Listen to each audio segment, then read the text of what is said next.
My name is Crystal Bossio. I'm the Director of Operations and Capital Projects, and now the Acting Executive Director here at Willowbank. I'd like to welcome you to the Willowbank Center's Views on a Room Heritage Symposium. Today's presentations and discussions will broadly discuss conservation philosophy, interpretive approaches, and the materials and finishes considerations that arise when you try to incorporate those modern conveniences of heat, plumbing, and electricity in our heritage buildings. We could have held a heritage symposium that just touched on those areas of inquiry unrelated to any one place, but we here at Willowbank are keen to tie theory to the place it is applied and to the people who those ideas will influence and guide. So we will try to bring these discussions back to this room, the bright parlor, with all of our moderated discussions today. I am a graduate of Willowbank. My return last August has given me a whole new view on how heritage places exist and run, and just how unique Willowbank is in both the world of heritage and the world of education. We are neither a heritage house museum focusing on docent-led tours and the pure presentation of history through material objects, nor are we a residential historic building where one's own personal aesthetic preferences are conveyed through wallpaper and draperies. We are neither a trades college that focuses solely on the pure practical skills of conservation, nor are we a university that privileges an ivory tower over hands-on experience. We exist in a gray zone where the complexities of heritage are celebrated, where every visitor and every student is encouraged to engage with the history of the site through their own lines of inquiry.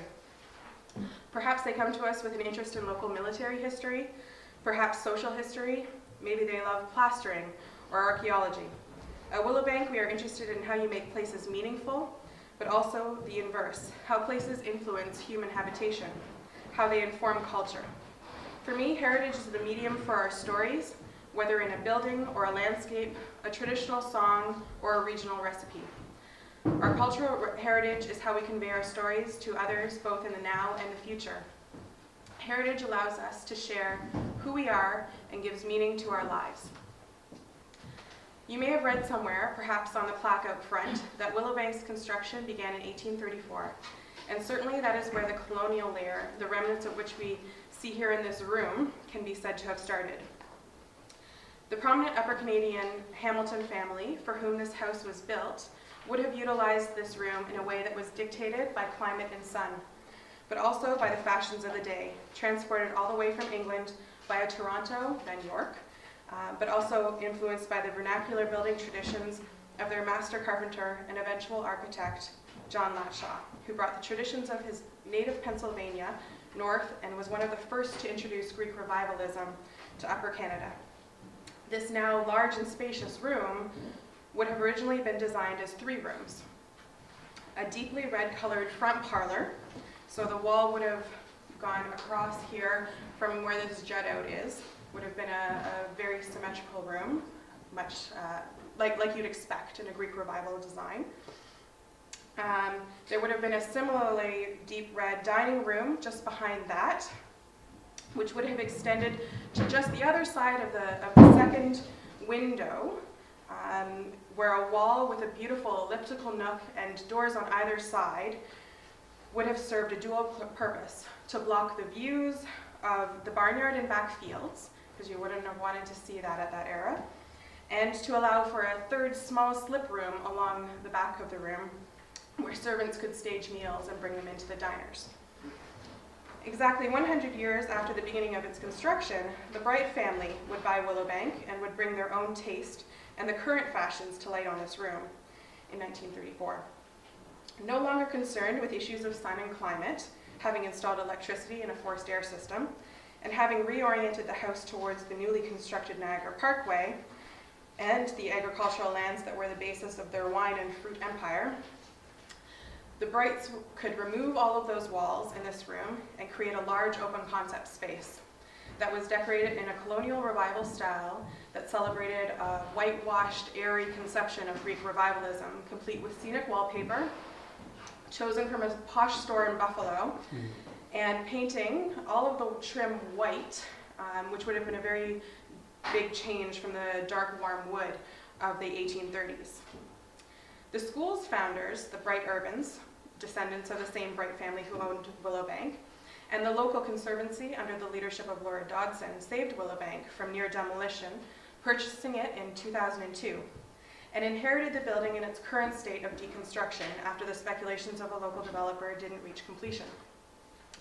A state which proves incredibly fruitful for our students as a learning tool and for our guests as well. You can never be bored when you're in a lecture in this room because there's always something to learn from the walls. 2016 marks the 10-year anniversary of the founding of the school at Willowbank. And in those 10 years, we have accomplished many amazing things, all while operating on as a not-for-profit school, center, and National Historic Site. The school has added its own layers to this site, adding the adaptively reused and repurposed Appel Barn as workshop space, building the first permitted dry stone building in Canada, and purchasing and repurposing the former Laura Secord School in the village of Queenston as our lower campus. The school uses this room as a lecture hall and for public events, as we did last weekend for our graduation and as we are today. In those 10 years, Willowbank has rebuilt the southwest corner of this room, which was a major engineering feat that took over a year and a half. And last year, students learned how to patch new plaster with old on this wall here in what would have been the former Hamilton front parlor. This is a skill that is almost impossible to master. At Willowbank, we endeavor to marry the theory with the practice of heritage conservation. Our students might learn about the municipal planning process one day and have heritage carpentry the next. Our greatest achievement here is the broad spectrum of alumni we've sent out into the heritage field, over 50 of them now. And today you'll meet 3 of them. They'll be our moderators for the day. One is a conservation carpenter, another is a heritage specialist at the Toronto architecture firm of Taylor Hazel, and the last, one of our newest graduates, is a Jill of all trades, and she currently works on both restoration and modern construction projects. You may think that that is a broad range of outcomes, but as I said, each one of our students comes to us with their own interests and skills, and we help them to see the world through a cultural landscape lens. So just as this room has many layers, each of which points to a different story of the inhabitants of this house, our students come to us from different backgrounds, and each is encouraged to explore where their interests overlap with heritage conservation. This room serves as a living laboratory for them. Our goal in our next 10 years is to be able to not be just a school, but to open up these rooms to the community as a venue space and introduce innovative community programming. This summer, we will begin our infrastructure upgrades, which will allow us to put sprinkler systems in place, make the building fully accessible, and meet all fire codes so that we can finally begin to utilize our 3rd floor. We are looking at an exciting time in Willowbank's history and the creation of new stories that will come to be reflected in this space. One of the most important shifts in this landscape has been the re-acknowledgement of the Indigenous layer on this land. We have archaeological sites that date as far back as the Archaic period. It is hard when we speak of this room to imagine where the Indigenous story comes to life.